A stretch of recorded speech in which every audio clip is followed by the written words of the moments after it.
All right, Krystal, what's on your radar? Well, guys, don't know if you heard this, but Bernie Sanders was the big winner out of New Hampshire. But don't tell the media. Somehow they still managed to decide that he was the real loser last night in New Hampshire. Let's start, though, by taking a little bit of a listen to what Bernie Sanders had to say last night in his victory speech. With victories behind us, popular vote in Iowa and the victory here tonight, we're going to Nevada. We're going to South Carolina. We're going to win those states as well. We got a little bit of a taste early in the day of how things might go down. I wanted to highlight this moment because it was incredible. An undecided voter on MSNBC tells them to their face that the reason she is supporting Bernie Sanders is because she is sick and tired of their smears. Let's take a look at that. I think it is completely cynical to say that he's lost 50% of his vote from the last time when there were two candidates. Now there are multiple wonderful candidates who would be great presidents and people that I think that we can unify and get behind. But the kind of the stop Bernie cynicism that I heard from a number of people, I watch MSNBC constantly, so I heard that from a number of commentators, and so that it made me angry enough. I said, okay, Bernie's got my vote.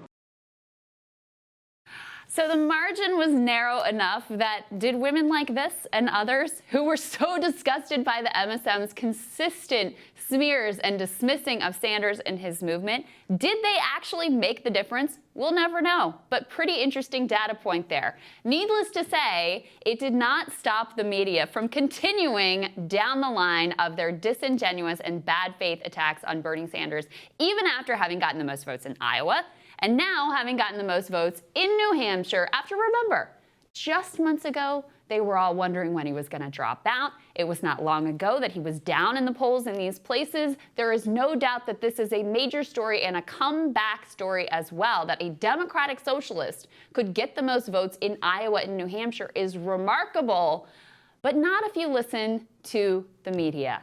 All of their talk was about Amy Klobuchar, who, reminder, got 5th place and 3rd place. Congratulations to her. Impressive surge. That's great. But why are we grading all of this on a curve?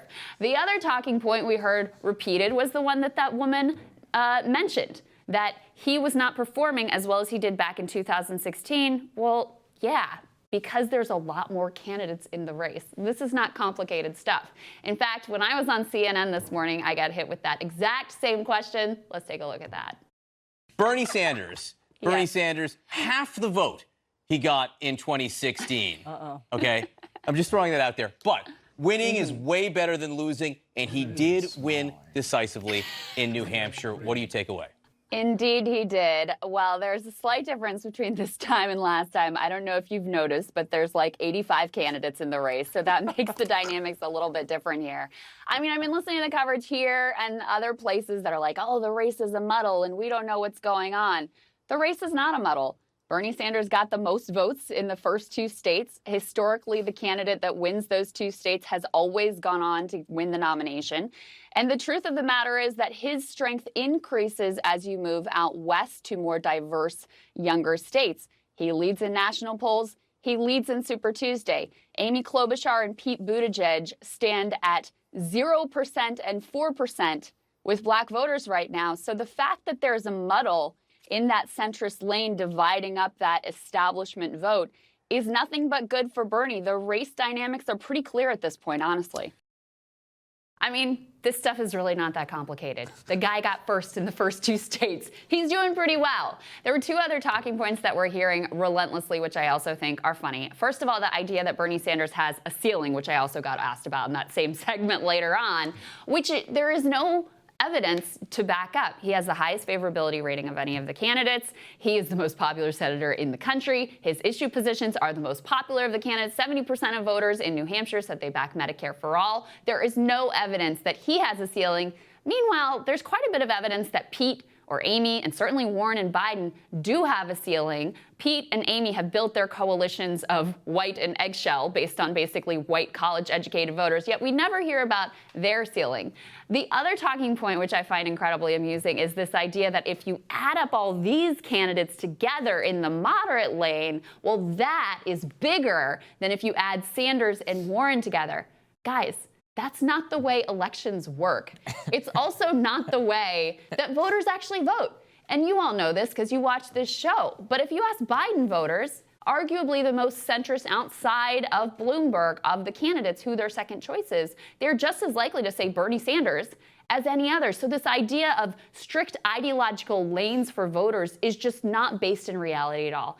The last point I want to make here is how long have we heard from the Democratic Party and from the media about how we have to center voters of color, and it's most important to find a candidate that has a diverse coalition. Look, it's early. The 2 first states have been very white, but the candidate that has consistently in the polls the most diverse coalition is Bernie Sanders. Oh, and by the way, the voters of color who did vote in Iowa and New Hampshire, let's not erase them, and they went overwhelmingly for Bernie Sanders, especially the Latino community. But Sagar, for some reason, I'm not hearing much about that. Really weird, really unusual. You're hearing a lot about clomentum or clobovirus, as I coined it on the show last night. I just find it amusing, honestly. It is amusing. It's depressing, personally, because it's so predictable. It's so predictable. It follows the exact script. I mean, I said this before, like, I was literally joking about how this was going to happen, and then a New York Times reporter tweets it. And then Jeremy Peterson, the New York Times, also tweets, there is no question that Pete Buttigieg is the front runner in this race. And I'm like, I don't know what to tell you, dude. I mean, the guy who's sitting at 10% yeah, the guy in the who's sitting national at 10%. polls. Okay, fine. I mean, I guess you can make that case. It makes sense given the nature of your reporting and how often you're wrong. It's just, and the consumers that you're pandering to. Is exactly. Really who are you pandering to? Your subscribers who love Pete, love Klobuchar, love Amy. That's it. It's just, that's what really drives me crazy about this entire thing. You just have to be fair about it. And look, like, I'm putting on my elections analysis hat whenever I comes to this, and I see an anti-establishment candidate with a strong lock on about 20 to 30% of the vote who wins 2 different distinct contests and use those wins in order to add more people because he is the winner in a stratified field. Right. If it was just Bernie and Biden, Biden would probably win. But it's not like that. That's just the nature of the case. Well, and so, sorry, everybody. You can talk about ceilings and floors and all this other thing. We've seen this movie a million times. The guy with the strongest lock on his base and the ability to drive them out and then add people forward is the person who will be the nominee. It's simple. Just stop. Just tell the truth. I don't understand why it's so difficult. Right. Well, and that is the thing. And that idea that he has a ceiling, it's because in their own group, he's divisive and no one likes him, like Hillary Clinton said. So they think that it must be reflected in the electorate.